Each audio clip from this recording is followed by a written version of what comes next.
Holy shit, dude. This is what I'm talking about, man. Huge fight announcements were put out a few hours ago, and I'm absolutely hyped for all of them. But hey, let's talk about Alexander the Great Volkanovski versus Diego Lopes real quick. Volk's absolutely my favorite fighter, man, and he's back. The first Volk win on this channel. Let's go! Ilia has vacated the featherweight belt because that midget says he's too fucking fat to make weight. The UFC better fucking make Islam versus Ilia right now. They better not fumble this fight, man. Because honestly, if they make Ilia face Poirier, that's not a guaranteed win, bro. Honestly, I'd favor Poirier in that matchup. Islam is an easier opponent compared to Poirier for Ilia. But anyways, all of this just means one thing. Volk's gonna be champ again, boys. Volk by whatever he wants, baby. No, not really. You do not want to be in the pocket with Diego Lopes.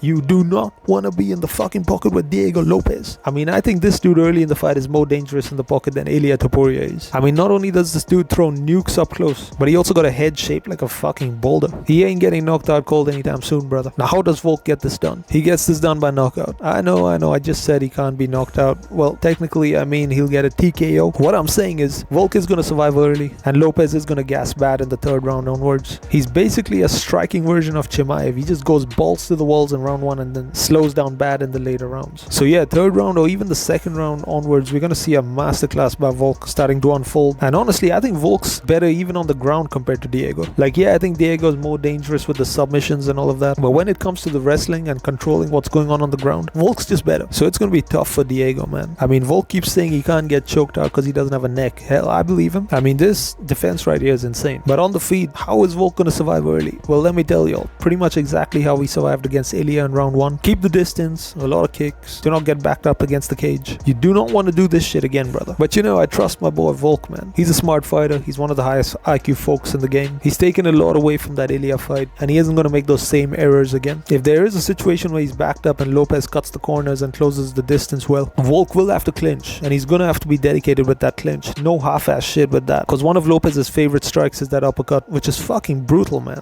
I hate to say it, but if Volk gets caught with one of those, it'll shut his lights off. Now, what I'm talking about is the first two rounds. Round 3 onwards, it's just gonna be cruise control for Volk. Volk puts an absolute beating on Diego. It'll be an Ortega-ish sort of performance by Volk, with the only difference being that the ref steps in this time. I just don't see a path to victory by Diego except to catch Volk, and I just don't see that happening. Volk's gonna be extremely defensively sound in the early rounds. Volk's fucking back, man. Like, enough said, I think. Oh, I love seeing this beautiful bald head hold that belt. But anyways, let's throw some light on the co-main event that's on the same card, UFC 314. Bro, what a fucking stacked card this is. Michal Chandler versus Pimblett. Bro, everyone is fucking counting Chandler out, dude. This guy throws bombs on the feet. Y'all must have forgot. I know Paddy said, "Excuses don't get knocked out, lad," or whatever. But yeah, I disagree. If Chandler gets a shot through, man, the memes are just gonna kill me. They're gonna be better than the Jubilee memes after saying he'd beat the Dagestanis. I mean, dude, can y'all imagine? Chandler's fucking good on the ground too, man. Like, he's hard to submit. He survived with Charles on his back for I don't know how long, but it was a long time. So I think he will survive on the ground. Dog, I think I'm gonna have to go with Chandler, man. I'm just gonna have to. I know he's pushing 40, but apart from that, the logical pick here is Chandler. I'm just gonna have to go with him. I think we'll see some big exchanges early where Chandler possibly drops Paddy, and then maybe he gasses out a bit more in the later rounds than this fat fuck, but still manages to edge out the decision. But man, I can see Paddy Pimblett being a leech and just getting on the back and just staying his ass there for the entire fight as well, Islam style. But yeah, I'm gonna have to go with Chandler by decision. Another bonus for him. But yeah, man, what insane announcement. What an insane card UFC 314 has turned out to be. I mean, like, apart from this one, like, this shit is just beautiful, man. I can stare at this shit all day long.